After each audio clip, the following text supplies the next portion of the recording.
जय हिंद। आज हम लोग पढ़ेंगे मानव मस्तिष्क के बारे में। लेकिन मानव मस्तिष्क पढ़ने से पहले मानव में तंत्रिका तंत्र यानी नर्वस सिस्टम को समझना बहुत जरूरी है। इस तरह आपको समझ नहीं आएगा। देखिए, तो हम चलिए इसको समझाते हैं आपको। देखिए, मानव में तंत्रिका तंत्र नर्वस सिस्टम। देखिए, मानव में तंत्रिका तंत्र तीन हिस्सों में विभाजित हो जाता है, जिसे हम सीएनएस, पीएनएस और एएनएस कहते हैं।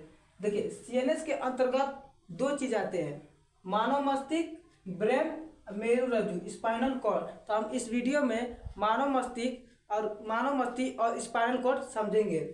तो देखिए, सीएनएस, पीएनएस, एनएस का मतलब क्या होता है। देखिए, सीएनएस का मतलब होता है केंद्रीय तंत्रिका तंत्र, मतलब कि सेंट्रल नर्वस सिस्टम। पीएनएस का मतलब होता है परिधि तंत्रिका तंत्र, पेरीफेरल नर्वस सिस्टम। एएनएस का होता है स्वायत्त तंत्रिका तंत्र, ऑटोनोमिक नर्वस सिस्टम।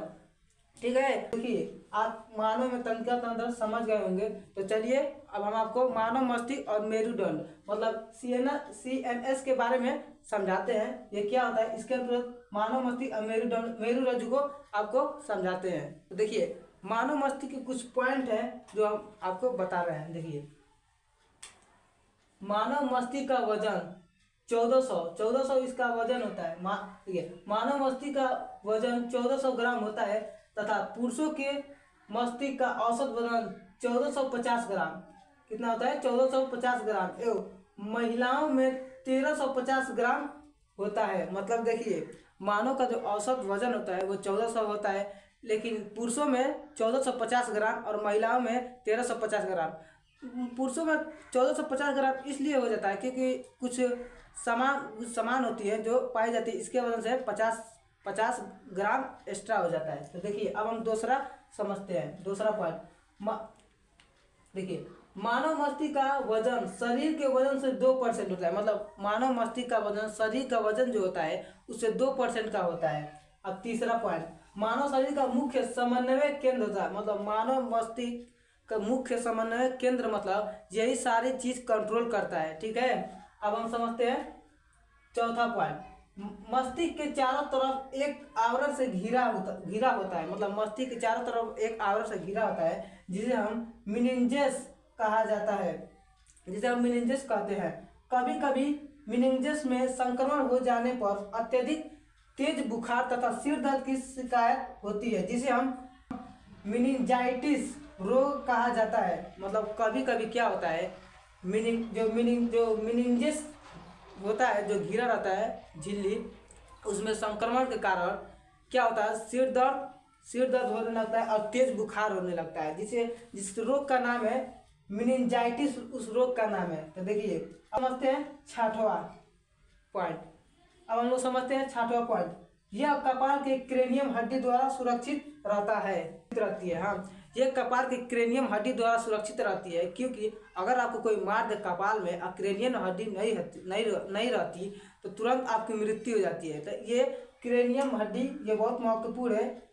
क्वेश्चन भी पूछ सकता है, मस्तिष्क किसके वजह से सुरक्षित रहता है, किस हड्डी की वजह से, तो क्रेनियम हड्डी के वजह से सुरक्षित रहता है। तो देखिए, अब हम लोग समझते हैं मानव मस्तिष्क को 3 भागों में बांटा गया है। मानव मस्तिष्क को 3 भागों में बांटा गया है। देखिए, पहला अग्र मस्तिष्क, मध्य मस्तिष्क और पश्चिम मस्तिष्क। देखिए, अग्र मस्तिष्क को 3 भागों में बांटा गया है। अग्र मस्तिष्क के 3 संरचनाएं मतलब 3 भागों में बांटा गया है, सेरिब्रम, थैलेमस और हाइपोथैलेमस। और दूसरा मध्य मस्तिष्क को 2 भागों में बांटा गया है, कापोरा और सेरिब्रल। ठीक है, अब हम समझते हैं तीसरा पश्चिम मस्तिष्क। पश्चिम मस्तिष्क को भी 2 भागों में बांटा गया है, सेरिबेलम और मेडुला ऑब्लेंगेटा। ठीक है, और इसी में थोड़ा नोट्स लिखवाए, यहाँ पर नोट्स दिखाई दे रहा होगा। इसी में पीयूष ग्रंथि मतलब मानव मस्तिष्क में पीयूष ग्रंथि पाई जाती है। यह एक कपाल के स्फेनॉइड हड्डी के गड्ढे में स्थित रहती है। इसके बारे में, पीयूष ग्रंथि के बारे में अभी हम आगे डिटेल से समझाएंगे। तो देखिए, हम मानव मस्तिष्क इस तरह फार्मा इसलिए बना है कि आप अच्छे से समझ सके। नहीं समझ रहे हैं तो चित्र के माध्यम से आपको दिखता होगा, उसको देखकर आप समझ सकते हो। तो देखिए, अब हम लोग समझते हैं अग्र मस्तिष्क के बारे में। तो देखिए, बड़ा भाग 66%। बड़ा भाग 66% क्यों लिखिए हम, देखिए इसका मतलब है यह मानव शरीर का सबसे बड़ा भाग होता है। देखिए मानव शरीर का सबसे बड़ा भाग लगभग लगभग 66% ये भाग होता है। लगभग 66% भाग होता है। इसके 3 भागों में बांटा गया है, मतलब इसको 3 भागों में बांटा गया है। प्रमस्तिष्क या सेरिब्रम कह सकते हैं इसको, प्रमस्तिष्क भी कहते हैं या सेरिब्रम। दूसरा थैलेमस, तीसरा हाइपोथैलेमस। देखिए तो हम लोग पहले समझेंगे प्रमस्तिष्क या सेरिब्रम के बारे में। इसका मुख्य कार्य चिंता, जिज्ञासा, याददाश्त, भय, नई चीजों को सिखाना, तर्क करना आदि क्रियाओं को नियंत्रित करना। मतलब समझिए इसका मुख्य कार्य होता है चिंता, जिज्ञासा, नई चीजों को सीखना। मतलब आप चिंता करते हैं, जिज्ञासा आपको होता है और नई चीज सीखते हैं। ये कौन कंट्रोल करता है? यह प्रमस्तिष्क या सेरिब्रम ये कंट्रोल करता है। अब हम लोग समझते हैं थैलेमस का। दूसरा थैलेमस, देखिए इसका मुख्य कार्य बाहरी वातावरण का आभास करना, जैसे ठंडा, गर्मी इत्यादि। मतलब इसका मुख्य कार्य होता है बाहर का आप मतलब देखकर पता लगा लेते हैं ये आज बहुत ज़्यादा गर्म है, बहुत ज़्यादा मतलब गर्मी है, और ये भी पता लगा सकते हैं बहुत ज़्यादा आज ठंडी है। इसका मुख्य कार्य कौन करता है? ठंडा और गर्म पता करने का काम कौन करता है? तो थैलेमस। अब हम लोग समझते हैं तीसरा हाइपोथैलेमस। ठीक है, देखिए यह गुस्सा, प्रेम, करुण, भूख, प्यास तथा नींद को नियंत्रित करना। देखिए यह क्या करता है? भूख, प्यास, नींद और प्रेम को ये नियंत्रित करता है। मतलब आपको भूख लगी, प्यास लगी और क्या गुस्सा, ये सब कौन कंट्रोल करता है? ये हाइपोथैलेमस कंट्रोल करता है। इसी की वजह से आपको भूख, प्यास सब मतलब यही नियंत्रित करता है। ठीक है, देखिए इसका पॉइंट है जो इसके साथ ही यह शरीर के अंदर ताप को पसीने के रूप में बाहर निकाल कर नियंत्रित करता है। मतलब कि यह आप घाम मतलब आप धूप में जाते हैं तो आपको धूप लगता है, जब आते हैं घर में तो आपका शरीर बहुत ज़्यादा मतलब टेम्परेचर बहुत हाई रहता है आपको शरीर को। तो ये क्या करते हैं? आपको शरीर को पसीने के रूप में उस तापमान को बाहर निकालने का काम कौन करता है? यही हाइपोथैलेमस इसका काम करता है। ठीक है, आई होप आप अग्र मस्तिष्क के बारे में डिटेल से समझ गए होंगे। अब हम लोग समझते हैं दूसरा मतलब मध्य मस्तिष्क के बारे में। यह सभी अनैच्छिक क्रियाओं को नियंत्रित करता है। मतलब अनैच्छिक क्रिया मतलब होता है जो हमारे शरीर में अपने आप से हो, जैसे कि हृदय का धड़कना, उत्सर्जन का होना। तो देखिए इसके 2 भाग हैं, पहला कापोरा है, दूसरा है सेरिब्रल। तो पहले हम लोग कापोरा के बारे में समझते हैं। यह देखने तथा सुनने की क्रियाओं को नियंत्रित करता है। मतलब देखना और सुनने की क्रियाओं को नियंत्रित कौन करता है? वो कापोरा करता है। अब समझते हैं दूसरा सेरिब्रल। यह मस्तिष्क को मेरु रज्जु से जोड़ता है। मतलब यह मस्तिष्क जो होता है यह क्या होता है? मेरु रज्जु या मेरुदंड से जोड़ने का कार्य कौन करता है? सेरिब्रल। अब हम लोग समझते हैं तीसरा पश्च मस्तिष्क के बारे में। यह भी 3 प्रकार के होते हैं। देखिए ये 3 प्रकार के होते हैं, सेरिबेलम, मेडुला ऑब्लिगेंटा और छोटा दिमाग। छोटा दिमाग भी इसमें शामिल है। देखिए पहले हम समझते हैं सेरिबेलम को। यह शरीर का संतुलित का केंद्र है जो शरीर में संतुलित बनाए रखता है। मतलब यह शरीर का संतुलित का केंद्र है। इसी की वजह से हमारा शरीर संतुलित मतलब स्वस्थ रहता है, किसके वजह से? सेरिबेलम के वजह से। अब हम समझते हैं दूसरा मेडुला ऑब्लिगेंटा। यह मानव मस्तिष्क का पिछला भाग है जो उपापचयिक क्रिया तथा हृदय का धड़कन नियंत्रित करता है। इसके अलावा लार का आना तथा उल्टी को भी नियंत्रित करता है। मतलब देखिए यह मानव मस्तिष्क का मेडुला ऑब्लिगेंटा, यह मानव मस्तिष्क का सबसे पिछला वाला हिस्सा होता है, भाग होता है। देखिए यह उपापचयिक क्रियाओं को नियंत्रित करता है, जैसे उल्टी का आना, लार का आना और हृदय का धड़कना।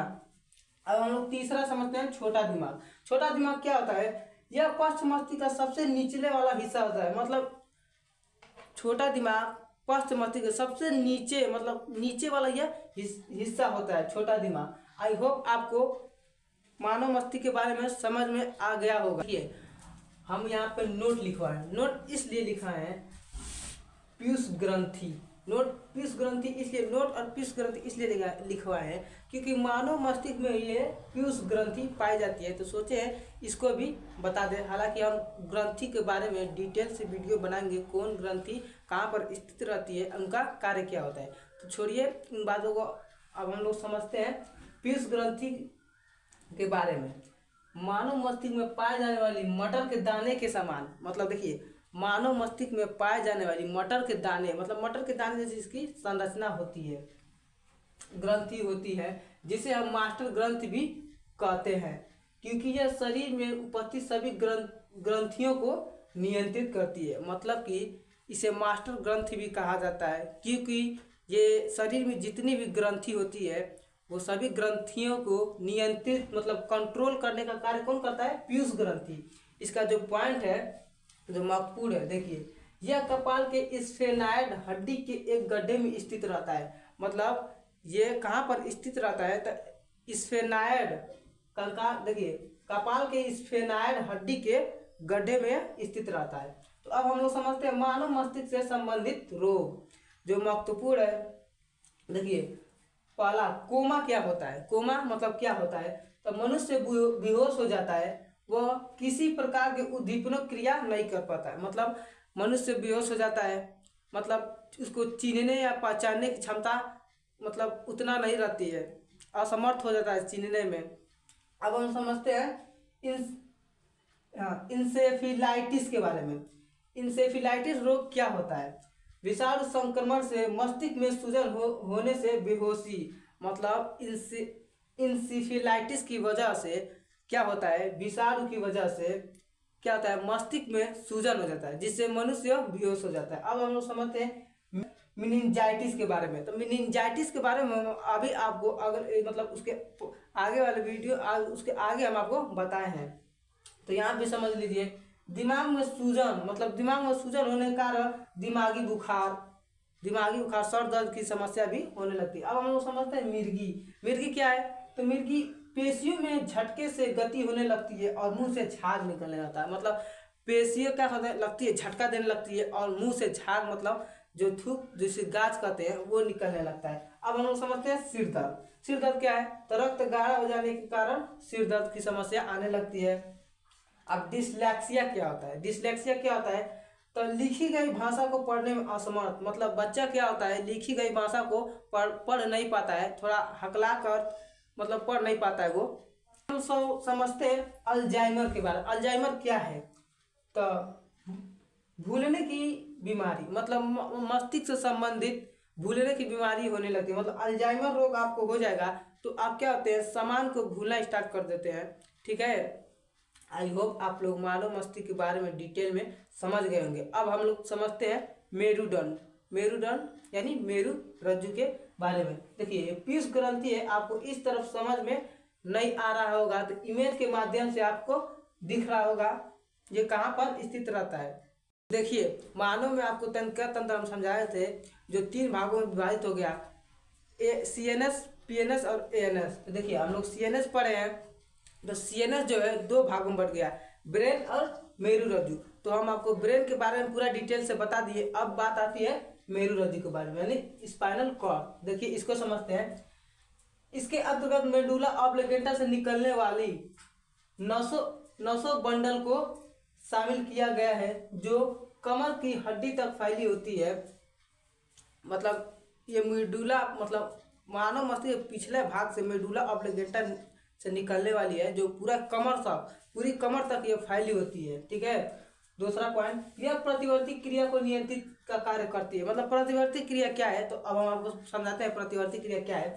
देखिए प्रतिवर्ती क्रिया किसी उद्दीपक के प्रति तेज व अचानक की गई अनुक्रिया को प्रतिवर्ती क्रिया कहते हैं। मतलब समझिए, किसी उद्दीपक के प्रति तेज व अचानक की गई अनुक्रिया को प्रतिवर्ती क्रिया। मतलब कि आप गर्म चाय देखेंगे, आप उधर मतलब बात कर रहे हैं, आप इधर गर्म चाय आपके पीछे रखा हुआ है, आप वहाँ पर आपका हाथ जाएगा, तुरंत आप हाथ हटा लें। कैसे हटा लें? वही होती है प्रतिवर्ती क्रिया। देखिए हम एग्जाम्पल भी लिखे हैं, जैसे कि वाहन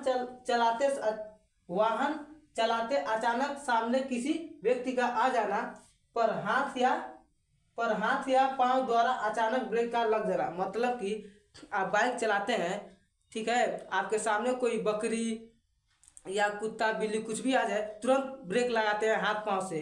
तो कौन सी क्रिया होती है? प्रतिवर्ती क्रिया। अब हम लोग दूसरा एग्जाम्पल समझते हैं, किसी गर्म वस्तु को छूने पर तुरंत हाथ लगा देना। अभी हम आपको समझाए हैं, किसी गर्म वस्तु को छूने पर हाथ हटा लें, जैसे कि चाय के बारे में आपको हम एग्जाम्पल दिए हैं। अब तीसरा एग्जाम्पल, खाना को देख कर मुँह में लार आ जाना। मतलब आप खाना देखते हैं, अच्छा अच्छा खाना बना है, वहाँ से आपका मुंह में लार आने लगता है। क्यों आने लगता है? वही होती है प्रतिवर्ती क्रिया। प्रतिवर्ती क्रिया के जो यहाँ पर हम पॉइंट मतलब नोट्स लिखवाएं, नोट इसलिए लिखवाएं क्योंकि ये महत्वपूर्ण है। देखिए, प्रतिवर्ती क्रिया के लिए मस्तिष्क के पास जानकारी या समय नहीं होती। मतलब प्रतिवर्ती क्रिया के लिए मस्तिष्क इसका जिम्मेदार नहीं होता है। इसका जिम्मेदार कौन होता है? तो इसके लिए नियंत्रण मेरुरज्जु के द्वारा, मतलब इसका पूरा ख्याल कौन रखता है? मेरुरज्जु या स्पाइनल कॉर्ड या मेरुदंड भी कह सकते हैं। इसका पूरा नियंत्रण यही रखता है। आई होप आपको मेरुरज्जु समझ में आ गया होगा। तब तक के लिए मिलते हैं नेक्स्ट वीडियो में। तब तक के लिए जय हिंद। हाँ, आप वीडियो बताइएगा कैसा था, ठीक है? कमेंट सेक्शन में बताइएगा ये वीडियो कैसा था।